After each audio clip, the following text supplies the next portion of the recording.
99 Act 1. A 6-foot-tall machine stands right in the center of the office, like a pillar in Athena temple. It is positioned in the middle of the aisle between Jake and Amy and Boyle's desks. 4 cameras on the top monitor every move with LED lights surrounding it. LED lights turn red, green and white depending on the situation it's in. A full wide screen covers the side, showing graphs and scores of work achievements.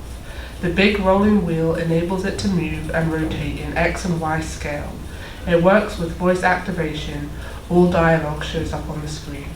Jake and Boyle enter at a run, playing chicken ball, into an empty office, darting back and forth, completely oblivious to the new massive machine. Jake, go no! I've got it! I've got it! I've got it! I've got it! Flies and hits the machine directly. I don't got it! What in the what? When did this arrive? I think it's the new toaster Cat promised us. When did Tesla start producing kitchenware? Gina enters, making her way towards them. What's with the supersized Siri? No clue. It was here when we arrived. I bet it's the new Paul Hollywood bread baker. That baby can bust out bread like it's trying to starve off a yeast infection. Right, because the higher ups would break the budget on providing Hitchcock and Scully's breakfast. Oh, I don't know. They've blown the budget on worse. Most likely it's a newest coworker. They're making all sorts of advances in robotics for the police force.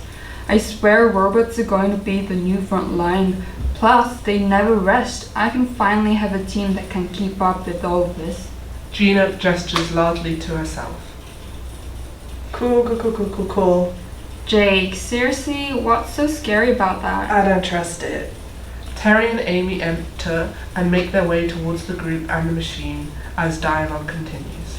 Why are you being so techophobic? Name one future where the robots don't turn on us. But the baby bots raised us. Terminator, Black Mirror, Blade Runner.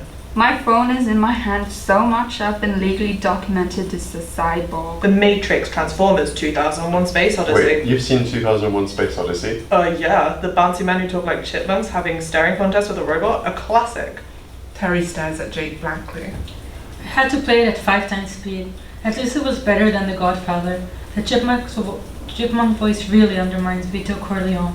It could just be a new air conditioning unit. But it looks like those intense security systems. Or, one of those AI assistants to help lighten my exhaustive workload. No way, it's a sleeper agent. This is how they get us. By learning all our dirty little secrets, by luring us into a false sense of security, biding its time, then bam, robot uprising. Siri and Alexa are just the beginning. Holt enters, coming out of his office. Why on earth are you all just standing around? The work day began 20 minutes ago. Holt clocks that they're all surrounding the new machine.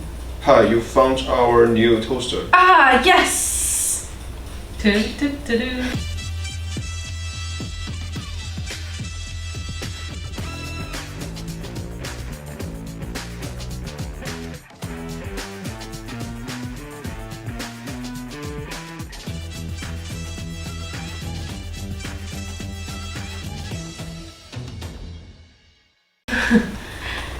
Act 1.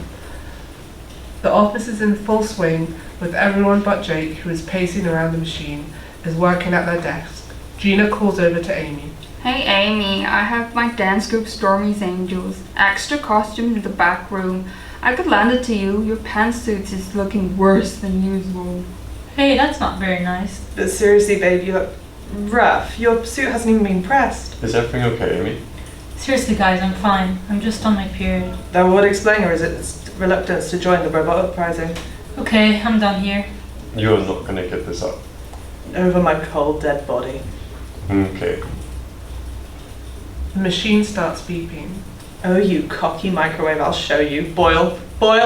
Cut to Boyle, standing at his desk, trying to talk to a young girl of the age of 11, sat in his chair, avoiding eye contact and spinning back and forth in the chair. We are vaguely aware of the robot in the background. Come on, this is an easy one. Let's start with your name. Lizzie. Hi Lizzie, so do you want to tell me why you were stealing the super absorbent maxi pads for the girl on the go with an extremely heavy flow? Oh no, don't cry. Having an extremely heavy flow is completely normal. Just sadly doesn't cancel out an offense to take them without paying, heavy flow or not. Oh no. Look, Look, it's okay. I'm sure we'll get this all straightened out, both the flow and the stealing. I just didn't have enough money in my piggy bank, and I didn't want anyone to know. You're afraid of embarking on the greatest trip of womanhood? It is nothing to be ashamed of. If anything, I'm jealous. It's a sign you are no longer a girl, but becoming a strong, powerful woman. Amy at her desk nearby hears Charles' overly enthusiastic declaration. Charles, What? Do you need anything for the pain? Fairly common with a heavier flow. Oh, my mama boy had this amazing tea recipe that would knock down those raging cramps out flat. Practically numb from the waist down. I could get you the recipe. Oh, you don't have to do that. Seeing the girl's distress, Amy makes her way over, gesturing to Rosa at her desk for backup. Rosa also approaches. It would be my pleasure. It's a privilege to be with you as you take these first steps into the transformation that is... okay.